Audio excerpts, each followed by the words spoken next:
Speaking of hell or difficult times, one cannot speak about the history of Judaism without talking about anti-Jewish thought and action. This phenomenon is generally labeled anti-Semitism. For the Jews, it has also been called the longest hatred.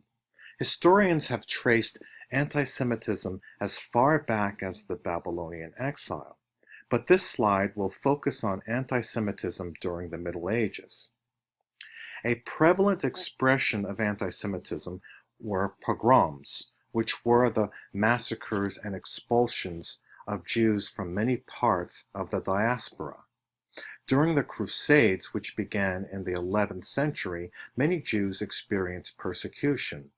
By the 16th century, many Jews were forced to remain in walled-in communities called shtetls, where we get the modern term ghetto. You see the cute babies on this slide? They are near other gifts reflecting blood libel. This was a medieval conspiracy theory with no historical evidence that Jews were stealing and killing Christian babies and using their blood for Jewish rituals. Jews were also charged with poisoning wells and being behind the various witchcraft scares that dotted the Middle Ages. When you young ones were in elementary school, you probably learned the classic line, "In 1492, Columbus sailed the ocean blue." That's not the only thing that happened in that year. There was also the expulsion of the Jews from Spain. Even before this, many Jews were forced to convert to Christianity or faced persecution. Some became conversos, Jews who converted in name but still practiced Judaism in secret. What are some of the reasons for Jewish hatred and stereotypes? In this version of my PowerPoint slides, I forgot to place something concerning usury. Some of you might have heard about the stereotypes of Jews being rich and stingy, or that they are part of a large communist conspiracy, or that they control Hollywood, or that they are rich megabankers controlling our economy. I used to ask my classes, which religious tradition has the most members with the most money? Some students used to guess Jews, but actually, the religious tradition with the most fat cats, I mean old money, not the nouveau riche or the newly rich, has been the Episcopalians. That tradition used to be the Anglicans, the Church of England, but once we began a war with them, the name was changed. The majority of our presidents have been Episcopalian. The Bush family is Episcopalian until George W. converted to a more evangelical form of Christianity. But back to usury. This refers to charging interest on loans.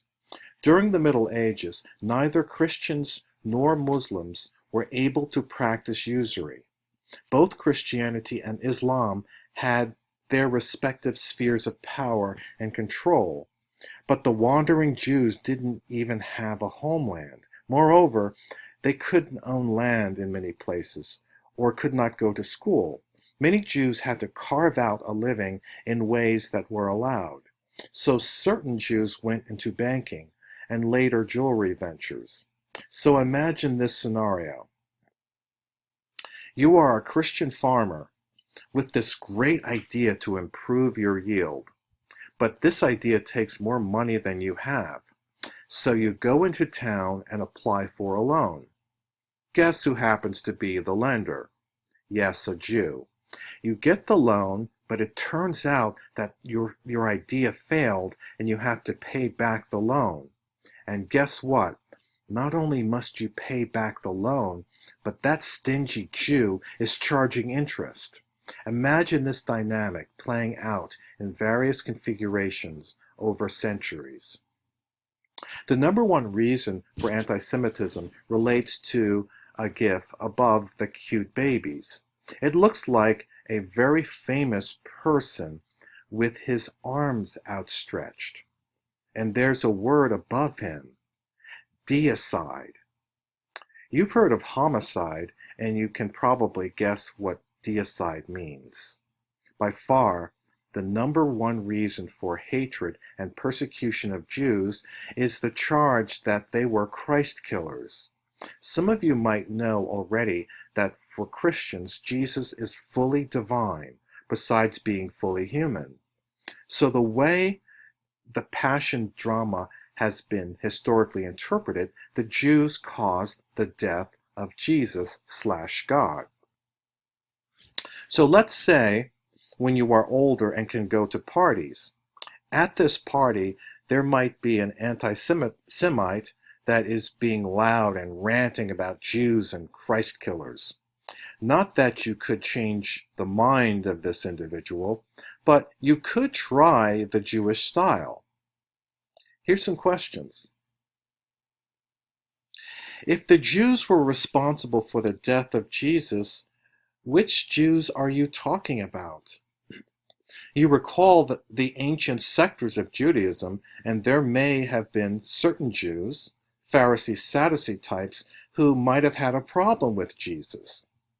But did the Jews have the power to crucify anyone? Taking the historical context seriously, the Jews had no power. The Romans had the power, and any historian of this period would agree with this. And lastly, wouldn't the theology of Christianity break down if Jesus is not crucified? For the theology to work, there has to be something called substitutionary atonement. I'll speak more about this issue when we cover Christianity.